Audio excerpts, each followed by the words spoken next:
Ya, perkenalkan, nama saya Naka Agung Arya Satya Suara, NIM 19051204050. Pada kesempatan kali ini, saya ingin menjelaskan tentang FTP server dan mail server. Pertama-tama, saya ingin menjelaskan tentang FTP server. Pada bagian FTP server ini, pengertiannya dan dasar teorinya adalah FTP server itu adalah kepanjangan dari File Transfer Protocol, yang merupakan internet service yang dirancang untuk membuat sambungan ke server internet tertentu atau komputer, sehingga user dapat mengirimkan file ke komputer atau mengirimkan file ke server upload. Fungsi FTP server dan kegunaan FTP. Jadi, ada beberapa fungsi FTP yang saat ini banyak digunakan, seperti untuk mengunggah halaman website ke dalam internet melalui web hosting. Jadi, fungsi-fungsinya sebagai berikut, yaitu upload halaman website, menjelajah dan mengunduh file, mengirimkan file, mengunduh dan melakukan upload konten, dan mendistribusikan revisi terakhir program yang dilakukan oleh pengembangan perangkat lunak. Tentu saja tidak hanya itu, ada banyak fungsi FTP lain yang bisa dimanfaatkan dalam melakukan pekerjaan sehari-hari. Habis itu kemudian kita masuk ke dalam cara kerja FTP. FTP bekerja dengan mengandalkan autentikasi standar yang meminta pengguna komputer memasukkan username dan password untuk mengakses data. Setiap kali kamu ingin mengunduh atau mengunggah apapun, melakukan aksi lain terhadap data dalam komputer, maka diperlukan akses dari FTP untuk perintah yang kamu lakukan. Aplikasi FTP Client. Di internet saat ini banyak sekali aplikasi FTP Client yang tersedia. Salah satu aplikasi FTP yang terkenal adalah FileZilla. Aplikasi FTP ini banyak digunakan untuk melakukan remote FTP. Tidak hanya lengkap, melainkan juga dapat digunakan di berbagai macam sistem operasi seperti Linux dan Windows.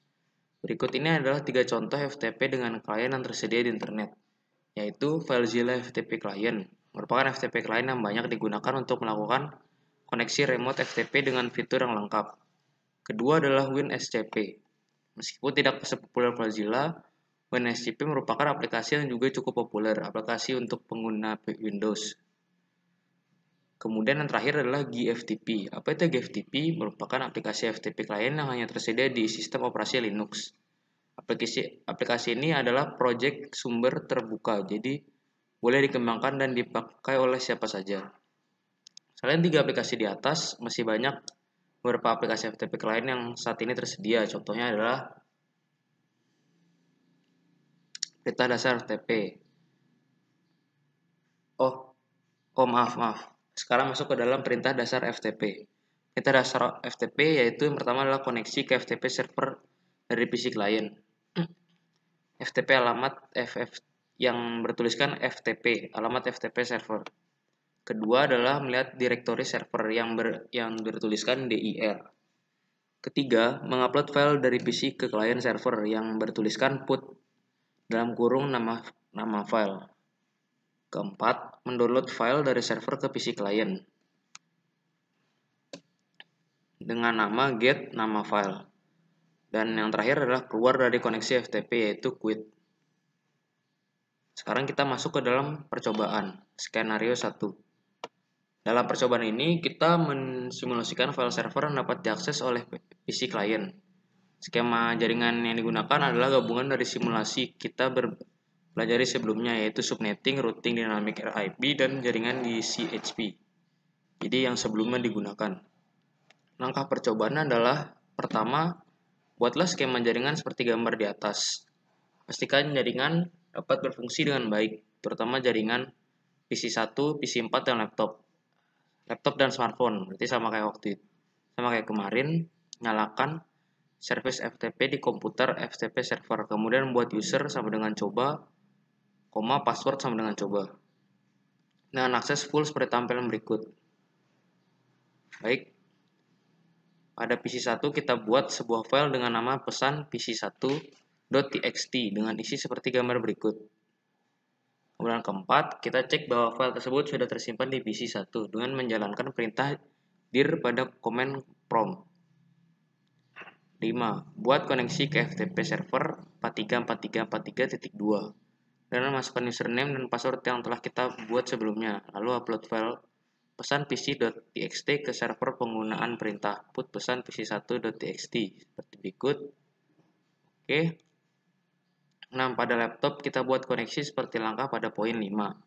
Lalu kita coba download file pesan pc.txt yang sudah terupload sebelumnya ke laptop kita. 7. File yang sudah terdownload di laptop kita coba buka dengan aplikasi text editor pada laptop. Baik, sekarang kita langsung lanjut saja ke percobaan. Ya, ini udah masuk ke dalam percobaan. Kita langsung masuk ke desktop, membuat nanti kita ngecek PC udah tersambung atau belum yang percobaan sebelumnya. Ping 4343.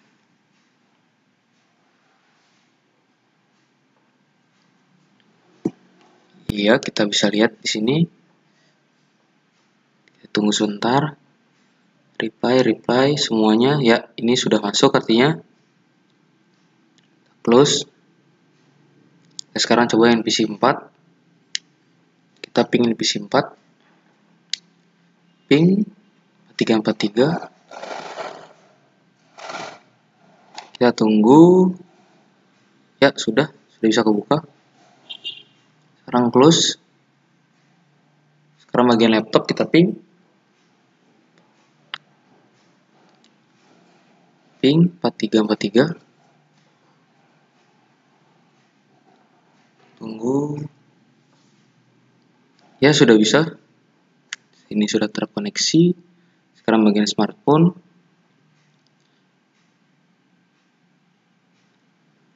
Kita ping 4343. Kita cek, kita tunggu. Ya, sudah. Sekarang kita masuk ke bagian servernya.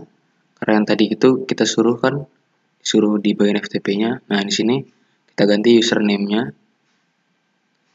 Nah, jangan lupa dinyalakan, di on di bagian sini. Nah, pertama kita remove dulu yang sebelumnya.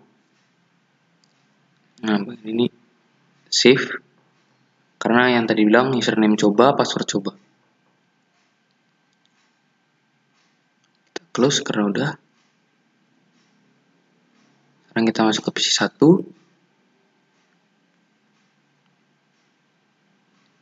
Kita masuk ke dalam teks. Sini. Kita ketik saya seperti ini.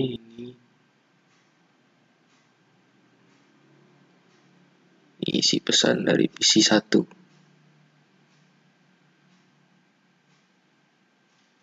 Save. Pesan PC 1.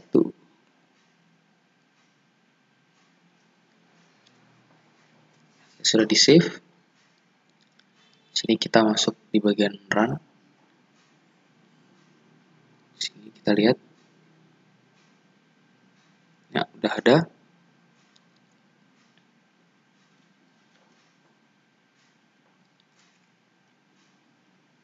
FTP 4342.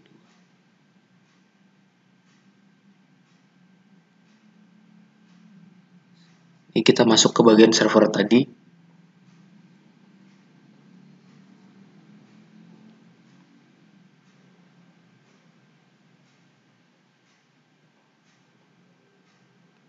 Pesan pc1.txt. Jadi kita mengirimkan bagian ini. Transfer complete, sudah terkirim.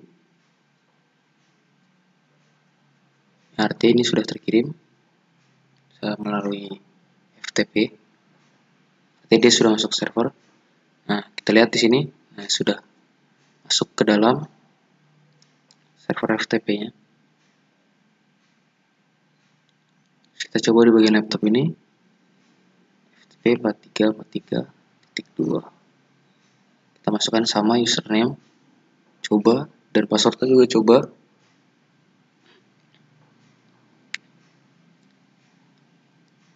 Di sini kita mencoba mengambil yang tadi kita kirim itu di dalam servernya. Has been copied. transfer complete. Nah, di sini sudah. Coba buka di bagian laptop. Sekarang kita cari di data file open. Nah, lihat sudah ada. Oke, kita buka. Ini isi pesan dari PC 1. Sudah ada. Kita close. Ya, sekarang kita masuk ke bagian mail server. Jadi bagian mail server ini dasar teorinya adalah mail server adalah sebuah server atau layanan internet berbasis cloud computing yang digunakan untuk mengirim dan menerima email dalam satu jaringan server mail yang sama. Mail server dapat mengumpulkan, mengolah, dan mengirim data-data, serta informasi dalam bentuk email atau surat elektronik dengan menggunakan domain email khusus atau domain email tersendiri. Fungsi mail server. Mail server berfungsi sebagai pengatur atau penerima dan penyalur respon atas email yang masuk.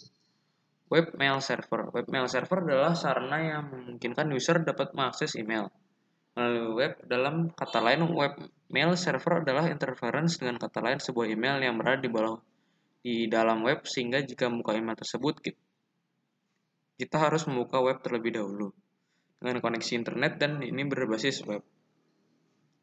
Protokol email. Ada 3 protokol utama dalam pengiriman email melalui email service, yaitu protokol SMTP, POP3, dan IMAP.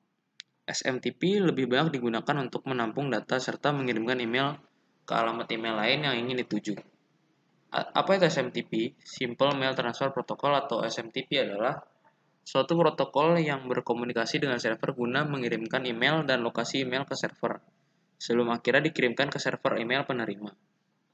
Port SMTP default port 25 dan port 426. Port 25 sendiri artinya adalah port tanpa dienkripsi, dan port 42 sendiri artinya port SSL atau TLS, nama lain dari SMTP. Pengertian POP3. POP3 adalah versi terbaru dari protokol standar untuk menerima email. Port POP3 default itu yang 110 dan 995. Kelebihan menggunakan POP3: ketika email sudah diunduh melalui aplikasi lokal mail, Anda tidak perlu terhubung ke internet apabila Anda ingin membukanya kembali. Kemudian, kebanyakan tidak ada ukuran limit atau email yang dikirim dan diterima. Dapat membuka file attachment dengan cepat. Tidak ada ukuran maksimal untuk mailbox, kecuali hard disk komputer Anda penuh.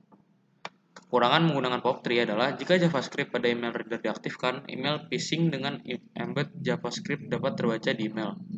Semua pesan akan disimpan di komputer. Hal ini dapat mengurangi space pada hard disk komputer.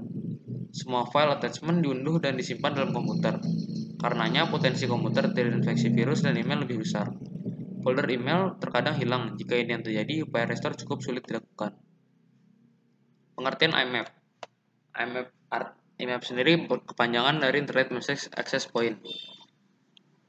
Seperti halnya POP3 juga digunakan untuk mengirim email dan local mail, hanya saja terdapat sedikit perbedaan dengan cara kerjanya.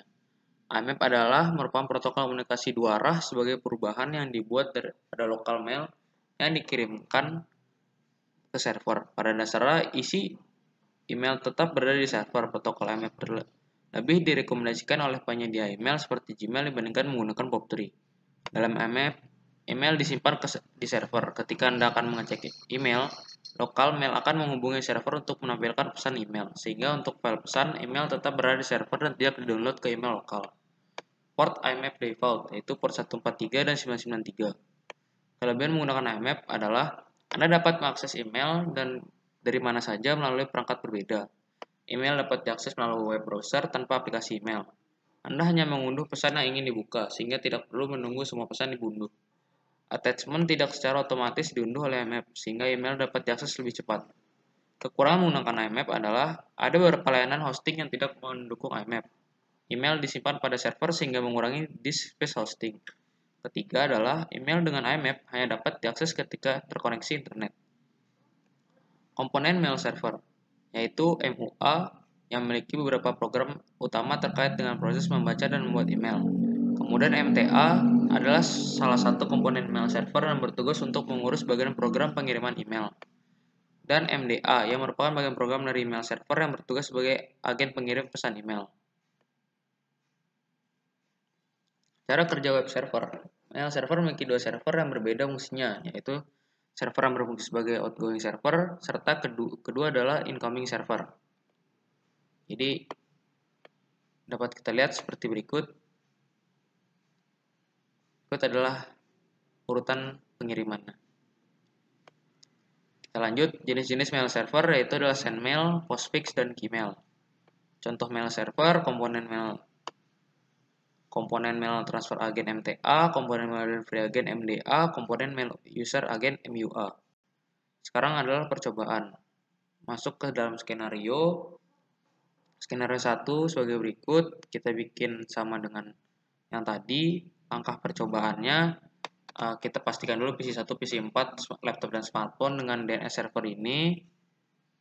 Dengan di bawah ini juga sesuai gambar, dan pada PC1 dan laptop jalankan perintah nslookup seperti berikut. Oke. Pada mail server kita aktifkan server email dan membuat 2 akun email untuk penggunaan seperti gambar berikut. Kemudian pada yang kelima, pada PC1 akan configure aplikasi mail client dan coba mengirim email dari user PC1 ke user PC2. Oke, sudah. Lalu kita konfigurasi aplikasi mail client pada laptop dan coba klik tombol receive seperti gambar berikut ini. Dan pada aplikasi mail client laptop, coba replay email yang masuk tersebut dan kemudian coba cek PC1 kembali apakah email reply sudah masuk atau belum. Oke, kita langsung aja ke. Nah, sekarang kita sudah masuk ke bagian praktek emailnya. Kita coba run. Kita quit dulu. Kita sekarang coba ping untuk memastikan sudah tersambung dengan server 33 ini. 3333.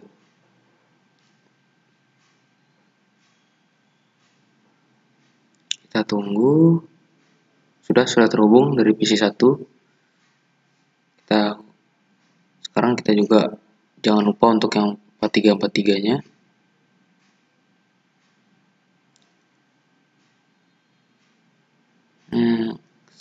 Sudah masuk. Sekarang kita cekin bagian PC4. Kita run. Kita ping.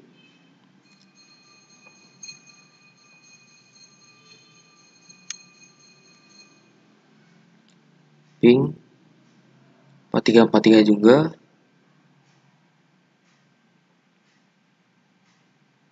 Kita lihat, nah sudah masuk. Sekarang yang bagian laptop.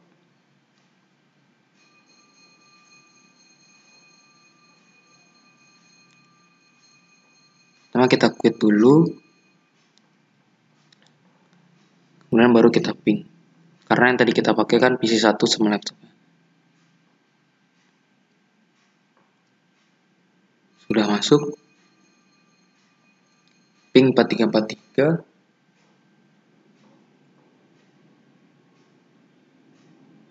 Sudah bisa. Sekarang kita close, kita masuk ke bagian smartphone. Kita run. Ping 333333. Sudah. Ya, sudah bisa. Sekarang ping 4343.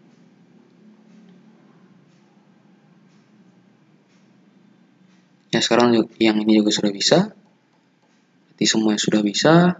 Kita close. Kita masuk ke DNS server. Jadi kita masuk ke bagian service. Nah, di sini kita masuk ke DNS.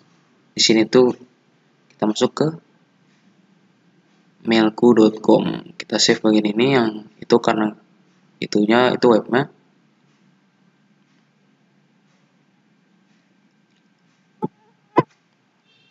Sekarang kita run.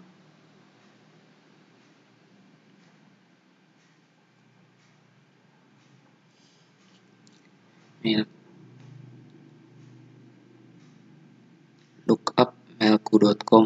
Nah ini kita sudah bisa melihat, sudah kebuka, bisa ini dijalankan.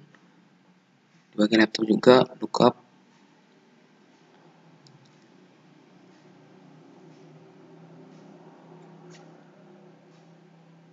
mailku.com.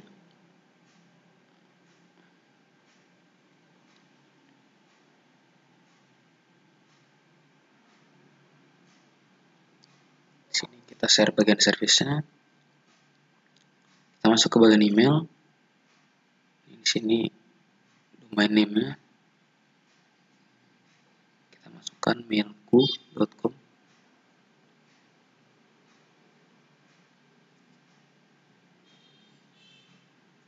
User setup, user, passwordnya juga user.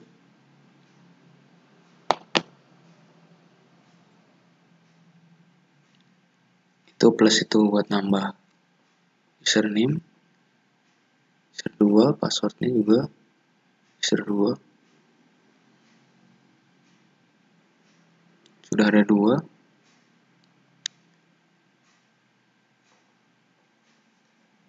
Kita close. Sekarang kita masuk ke misi 1. Kita mencoba untuk mengirim email.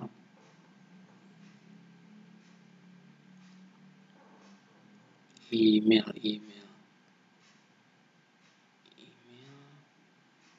Itu dia email. Email address.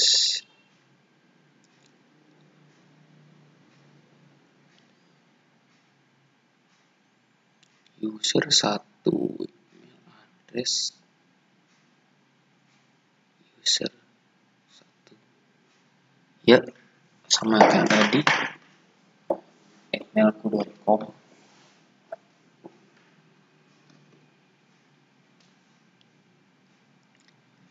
Incoming mail server. Mailku.com. Outgoing mail server. Mailku.com. Login information-nya yang tadi user 1, karena user 1, passwordnya juga kita masukkan user 1. Save.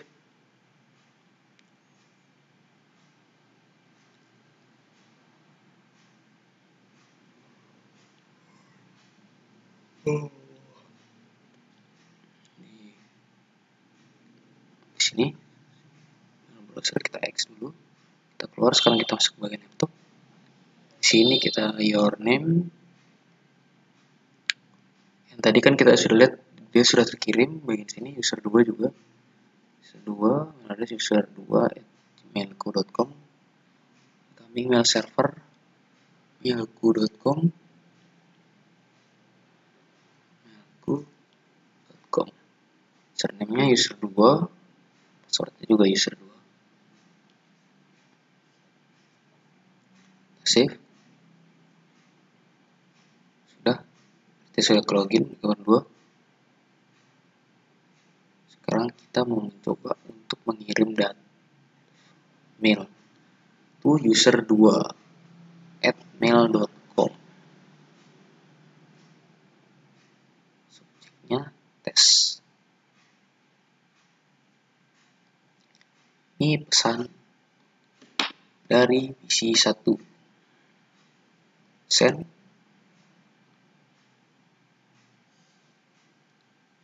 Kita tunggu, baru kita close. Kita masuk ke laptop. Masuk. Kita receive. Nah, di sini sudah ada. Kita lihat. Itu yang percobaan saya sebelumnya, ini yang udah ada. Kita masuk. 10 November 17, 2020. Ya, sudah masuk artinya. Ini pesan dari PC 1, reply, kita coba kirim ulang juga. Pesan sudah diterima PC 2. Send. Kita close, sekarang kita lihat ke PC 1, bagian mail, receive, sudah ada. Nah, sudah diterima, kita close. Sekian dari presentasi saya, kurang lebih mohon maaf. Terima kasih telah menonton presentasi saya.